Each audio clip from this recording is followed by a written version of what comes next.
Turns out there's only 2 heats today because there aren't that many cars. So I will be working the first heat and running in the second heat, and then that will be it for the day. All right, we're going to go ahead and get started with the driver's meeting. Looks like the novice walk is done.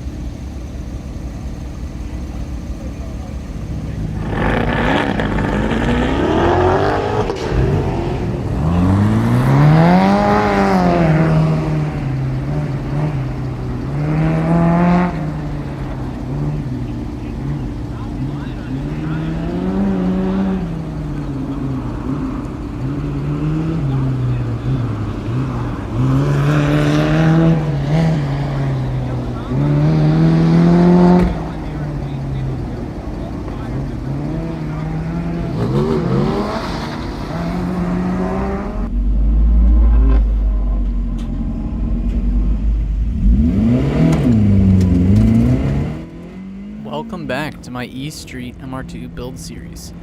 Like all E Street builds, this one is simple. It's got Koni sport shocks all around, 205 square Falcon RT660 tires, and a 1-inch Addco front sway bar.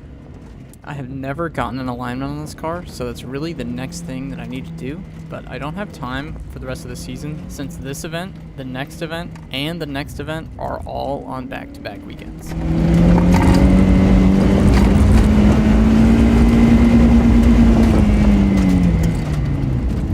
There weren't any setup changes to the car this week, so instead, I configured Track Addict to follow my run using the GPS on my phone.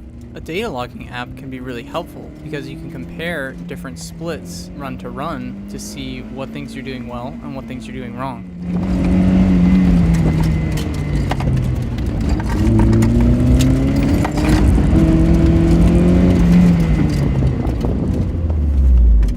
That was a 59.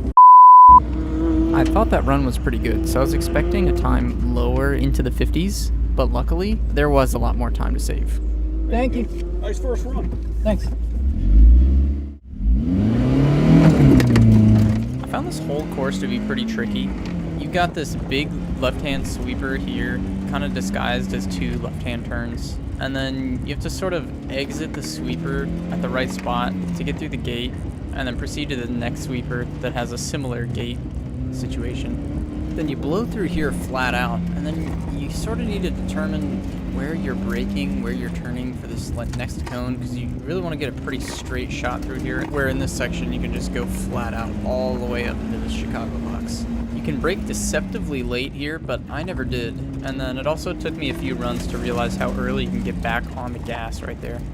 Pretty much every event we have the same right-hand sweeper right here, and then I think you can do this whole back section almost flat, although I didn't have the courage to do so. At this point, you pretty much just make a few turns and then head through the gate.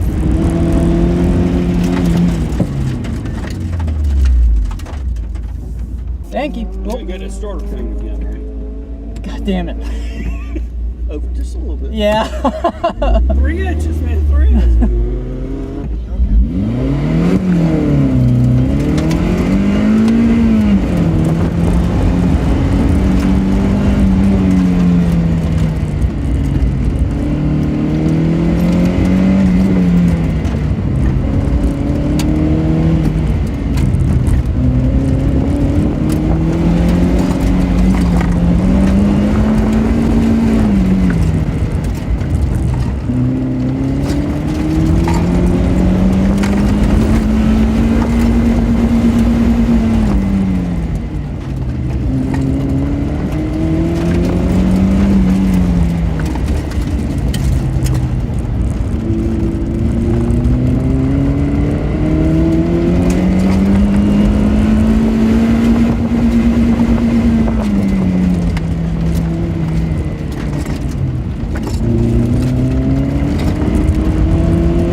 Thank you. 57.1.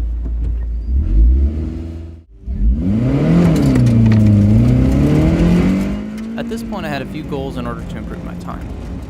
Most obviously, In the last run, I sort of lost control of the car and did a little bit of a slide through the double gate. And also in that middle section leading up to the Chicago box, I feel like I could probably go faster and carry a lot more speed.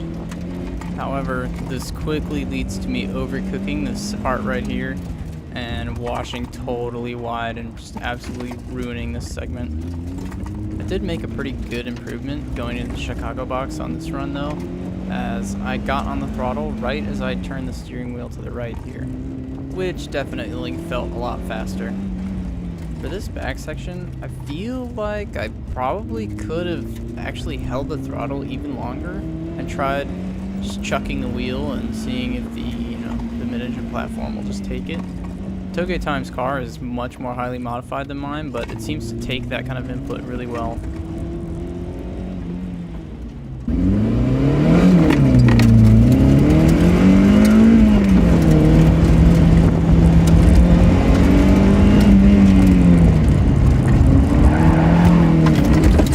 On this turn, I lost the car due to weight transfer.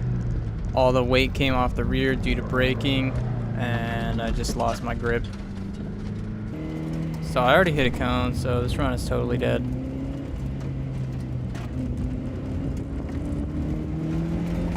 And I still can't figure out this right turn through the double gate.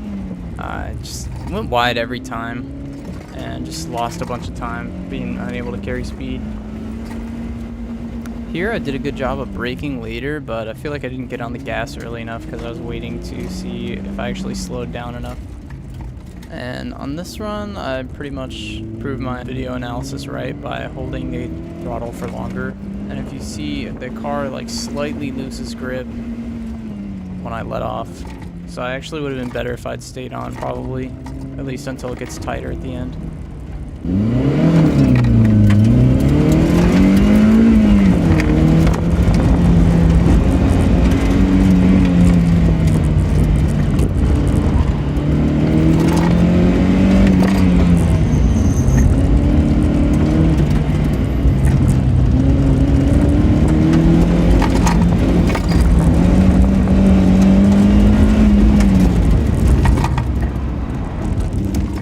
I think if I learn anything from how badly I've been doing that corner, it's that I really just need to brake hard sometimes. I feel like the car is so not powerful that I'm afraid to brake and lose all my momentum. But sometimes you just come face to face with a tight corner and you gotta brake really hard in front of it and do that turn in, or else you're gonna end up with bad understeer and lose even more time. So the last two rains it was drizzling a bit, which didn't help with grip, but overall I felt like I drove pretty well, and I ended up with 23rd overall in raw time out of like 44 cars I think, and 12th overall PAX, which is pretty good, one position better than last time, with kind of a similar amount of cars, a few more cars than the last event, but you know, the car is in good shape. It does need an alignment, but with the shocks, the tires, and the sway bar, pretty much everything left is driver mod, at least as long as the car is in street class. If you like these vlogs, please let me know, preferably in the comments on the YouTube channel, since that's what generates algorithm goodness. These videos take a lot of effort to make compared to just posting a raw video of my best time of the weekend, which is what most autocross people do, because you know, it's not obvious if this is worth the work. So if you think it is, please comment that you think it's worth it, that you like watching the videos, or next season I just might not do them. So alright, and with that, that's the end of this week's video. Please tune in for next week's video, which has already been filmed. I probably won't be posting it until sometime next week because, like I said earlier, these take a lot of time to edit, and I'm behind right now. So I'll get them up as soon as I can, and then after that, it's gonna be stuff about my bike, some RX-8 mods, maybe some MR2 stuff. I'm not really sure. There aren't a lot of comments on my videos, so sample size of one. If one person comments, they want me to like turbo my lawnmower, I just might have to do it. Like, who knows? So yeah, let me know what you liked and didn't like, and thanks for watching.